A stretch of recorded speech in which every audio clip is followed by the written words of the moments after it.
I want to start this idea off by reading a quote from Viktor Frankl's book, Man's Search for Meaning. Viktor Frankl, for those of you who don't know, was a man who was put into the concentration camps, and he wrote a book. He wrote this book in order to try to exemplify to others how he personally maintained meaning, despite the fact that he was a victim in one of the arguably most horrific events to occur in history.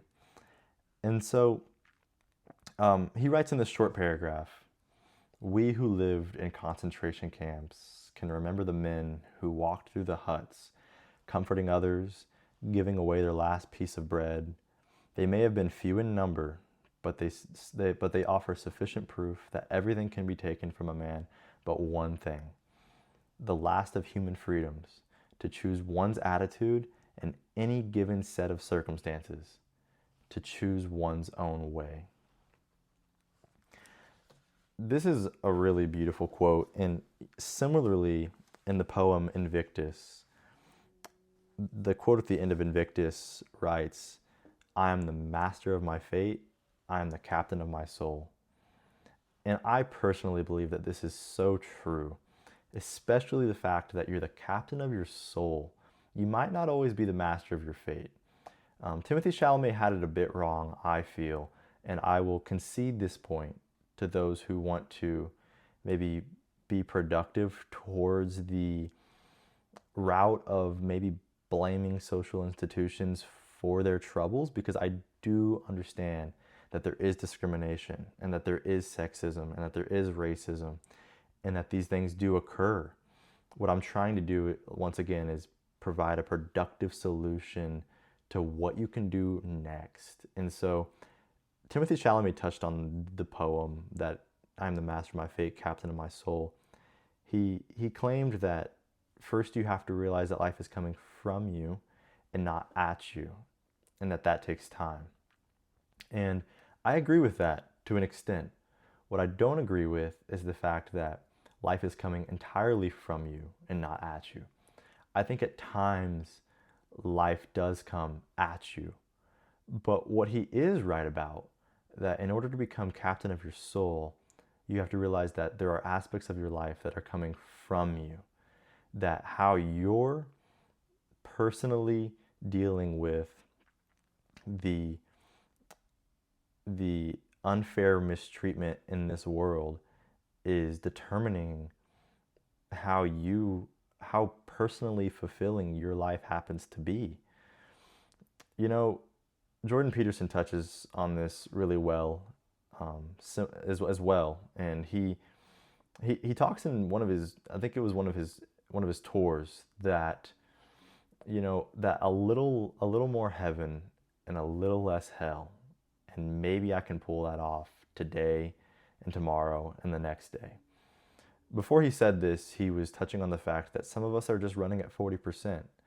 We're not all in this life. We're not trying to make the world that put us here happy we were put here. And he touches on this because, you have to understand that you could be the person who, despite being in the concentration camp, that you're giving away the last piece of bread, that you're comforting others.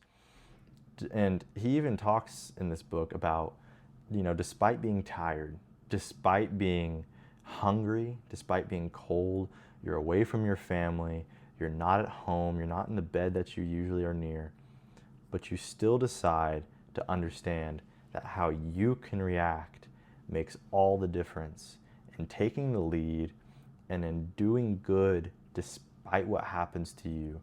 What Jordan Peterson always likes to say is that you will go through hell in this world. There is going to be hell to come. People that you know are going to get sick. People that you know are going to die. And the world is unfair. But you can make it so much worse by reacting horribly, by being the person who doesn't share that bread with others, by being the person who decides to say, well, I'm a victim here. Even though in Viktor Frankl's situation, arguably just as much victim as him, those who are in the concentration camp with him. And you can just say, well, I'm a victim, so I'm gonna keep my bread to me, and I'm gonna conserve my energy for me. And so it just depends on what you want. I'm a personal firm believer in the fact that heaven and hell are things that you can bring about to this earth, the things that exist on this earth. But I think the good news is you get to decide. Evil will enter the world, but will you let it enter through you? You don't have to let evil enter through you. You don't have to let it change how you treat other people and use it as you don't have to let it be an excuse to mistreat others and to be a horrible person. So my question that I want to ask myself, and that I hope that you can ask yourself as well, is that I'm a victim. Now what? Now what? What can I do now that I'm unfairly treated? Now that I'm discriminated against? Now that someone's been racist towards me, harsh towards me, treated me unfairly in general? What can I personally do with that? Can I do anything about it? Can I switch jobs? Can I move out of this town? What can I actually do rather than just speaking about the fact that I'm treated unfairly? Because yes, we should talk about it. We should talk about it. But we should also try to find out what's within our control to actually fix.